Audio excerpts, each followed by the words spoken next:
Hey folks, welcome back to the channel. Right now we're going to be taking a look at the nation for our FCS Dynasty. I know we haven't really done any of these this season, but we are going to take a look here. I am using my new kind of streaming thing that I have set up on the computer, so it's a lot easier for me to do this instead of recording it, importing it into my computer, and importing it into the editing software, and then rendering it, and all that jazz. So we're just going to go ahead and do this today. And we might be doing this every week now for the remainder of this series, for however long it lasts. But let's get into it, folks. Where's the love? Thunderbirds get the short end of the stick in the latest polls, and they really have. They're 7-0 right now. And we're going to take a look at the bowl rankings. Blessed by the system. Mustangs are looking to stir up some controversy in latest bowl rankings. So let's see where they have them ranked. They are actually ranked second. So they leapfrog Tennessee State to take that number 2 spot in the bowl rankings. Very interesting right there. We see Dayton is in here as well. Savannah State, with 2 losses on the year, is 5th currently. That's a bit of a surprise as well. William and Mary at 6th. VMI at 9. Bryant at number 12. And that is it for our subscriber teams. Let's go ahead and take a look at the top 25, where the Southern Utah Thunderbirds are getting snubbed so far. Who? The Tigers sneak up to a number 7 ranking in the latest coaches poll. And that is Cody Lee Jr., their free safety, on the cover of that one. And here is the top 25. I also have this posted in the Discord community, along with player suspensions, player injuries for our subscriber players, and Season 2 stats are all being posted weekly in the Discord. So if you are not in the Discord community yet, get on in there. I know I see Brandon Allen, the halfback for the Bryant Bulldogs, commenting on videos. He's not in there yet. So just go ahead and get on in there. Love to see you guys. We have a whole bunch of new recruits that I'm adding for this coming week. Week 10, there's a bunch of new recruits that I just added in the Discord. So if you want a player right now, I'm only doing this for another day. We're going to be adding some more recruits mid-season from the available prospects that I recruited in the off-season after year 1. But here is the rest of the top 25. A bunch of our schools are in here still. VMI moves up a spot. Bryant, they dropped 7 spots after that huge loss to Savannah State, who finally got their first subscriber versus subscriber victory in the entire series. Southern Utah just jumps 2 spots. They're 7-0 right now. They shut out San Diego.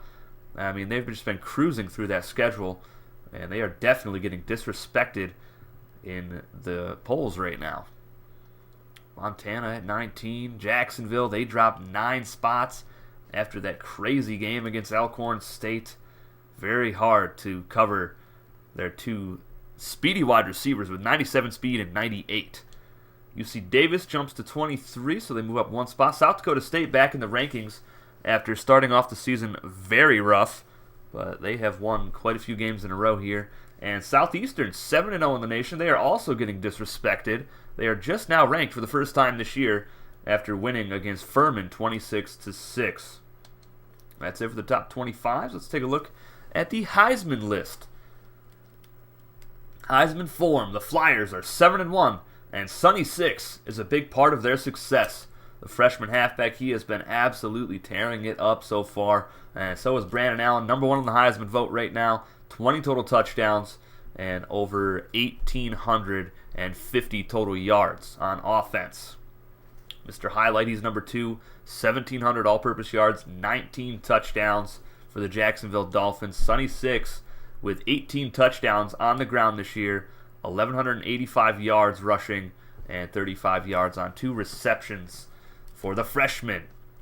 MJ, he's still on there, but he's falling down a little bit. Just 18 total touchdowns, which is obviously, that's nothing to turn your head at. That's some good numbers right there. Over 1,200 yards actually altogether. He's had a pretty good season. Definitely not even close to what he did last year, but still great numbers nonetheless. And Greg Hopkins for Fresno State, 12 touchdowns, over 1,100 yards, and 65 catches for the Bulldogs. That's it for the Heisman list. Let's go ahead and take a look at the players of the week. Shannon Ward, the 4-star defensive end for the Dayton Flyers, shut down the Western Illinois Leathernecks offense, which Shannon Ward had, I believe, 4 sacks in that game. The entire defense just balled out. Players of the Week nationally, Kyle Parker, redshirt sophomore quarterback for Georgia Southern, had 275 yards through the air, 169 yards rushing, 6 touchdowns. Just an absolute monster for Georgia Southern, who is 6-0 on the season. O.J. Thomas, redshirt junior outside linebacker for Fresno State, had 7 tackles, 2 for a loss, 1 sack, interception, forced fumble, 2 fumbles recovered. He did it all against Hawaii. On to the ACC, Brad Mills, redshirt senior halfback for the Norfolk State Spartans, 109 yards on the ground, 3 touchdowns, 86 yards receiving on 4 catches.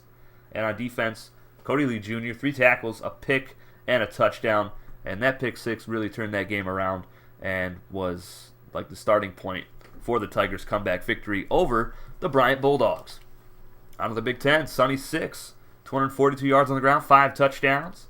And Shannon Ward, there he is, 7 tackles, 5 for a loss, 4 sacks, 2 forced fumbles in the 94-0 win over the Leathernecks. On to the Big 12, Daley Redding, our sophomore halfback. Tennessee Tech was the opponent. They won 55-37, and Redding was a huge part in that. 230 yards rushing on 12 carries, 3 touchdowns, 5 catches, 153 yards, and a touchdown for him.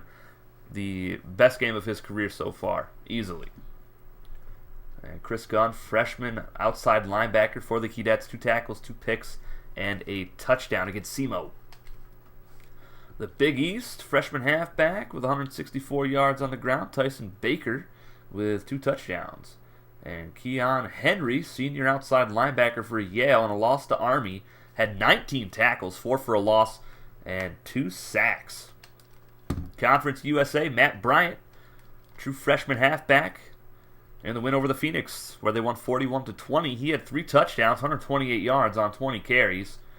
And senior middle linebacker Dominic Lowe for Tulane in a 44-7 win over Jackson State. He had 8 tackles, 7 for a loss, 3 sacks, and a forced fumble. The Independents, Dominique Barrett, senior quarterback, 321 yards through the air, 3 touchdowns in the win over Yale. Anthony Wright, freshman center. Okay, he had 7 tackles, 4 for a loss, 2 sacks, forced fumble, and a fumble recovery. Not too often do you see a center get Defensive Player of the Week. On to the MAC, Antoine Schultz, freshman quarterback, 369 yards through the air, 5 touchdowns against Rhode Island. And freshman middle linebacker for Maine, Kyle Hale, had 15 tackles, 6 for a loss, and 3 sacks. The Mountain West, Dustin Brown, redshirt junior quarterback, 347 yards, 6 touchdowns. And Roy Gaines, senior outside linebacker for the New Mexico Lobos, had 15 tackles, 2 for a loss, a sack, and a forced fumble. Pac-10, Owen Black, sophomore quarterback for the UC Davis Aggies, 147 yards through the air, 209 yards on the ground, 6 touchdowns. Just a beastly performance for the sophomore. And Ralph Williams, sophomore free safety, 4 tackles, 3 picks for Cal Poly in the win over Northern Arizona. The SEC, Joey Lester, wide receiver for the Elkhorn State Braves. He had 8 catches against the Jacksonville Dolphins for 222 yards and 3 total touchdowns. I believe he had a kick return for a score in that game.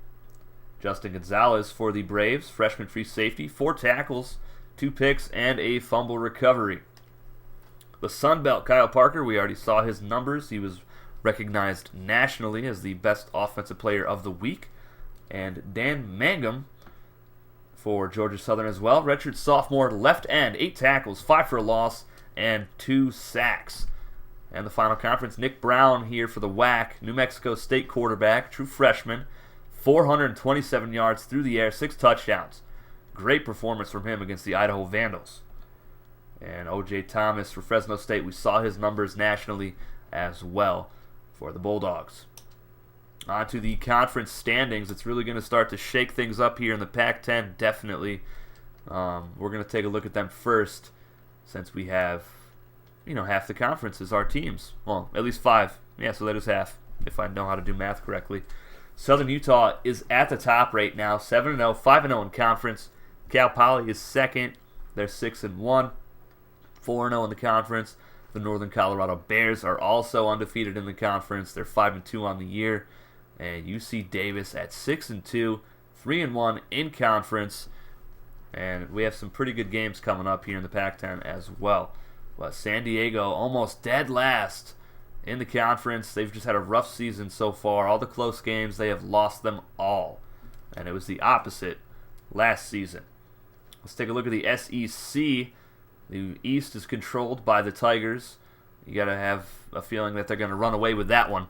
And the West has been shaken up just a little bit here with the Jacksonville Dolphins falling to the Elkhorn State Braves. So we might not even see the Dolphins in the SEC title game. Let's see who they're going to be taking on next. They'll be at Tennessee State. I believe that is a Week 11 matchup. So keep your eyes open for that one, as we are currently in Week 10. The Sun Belt is currently led by Georgia Southern and FIU. They are tied at both 3-0 in conference. The WAC, New Mexico State, and Boise State both undefeated in conference and out of conference.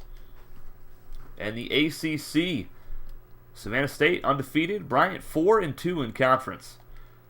And there's the Atlantic Conference, or the Atlantic Division, excuse me. Bryant, it doesn't look like they're going to be able to get it with that loss to William & Mary and then Savannah State. So we might see William & Mary take on either Morgan State or Savannah State.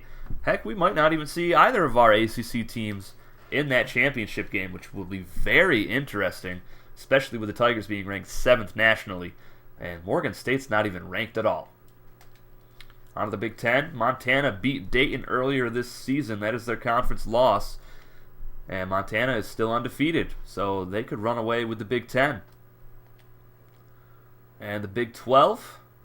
The Big 12 North, currently South Dakota State is atop that one. That is a really rough division there at the bottom with Nicholls State and McNeese State combining for one win. But the other 4 schools doing pretty decent for themselves. But the conference records pretty much show that the Jackrabbits are going to get that one. But the Bison, they still got a shot. And Southeastern and VMI at the top of the Big 12 South fighting for that one. That'll be interesting as we get in deeper into the season, as we are in Week 10 right now. So 5 or 6 regular season weeks left, folks. The Big East is led by Penn. They are 5-0 in conference, and Princeton is 3-0 in conference right now. So that'll be a fun little thing to watch towards the end of the year as well. Conference USA, Rice, only undefeated team left in that one at 4-0 in conference. The Independents, nobody's doing too crazy. Northeastern's having a pretty decent season, though. The MAC, Akron, and Ball State, both at the top at 4-0. The Mountain West is led by Eastern Kentucky, one of the FCS schools in there, which is very surprising. They have yet to even hit 200 points on offense this season.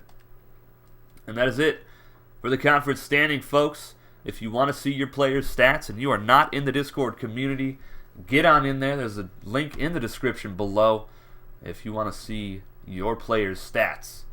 But that is it for this video, guys. I will see you soon with some more live streams of probably Arena Football, Road to Glory, and we will have Week 10 on the channel here shortly as well. So until the next video, guys, take it easy.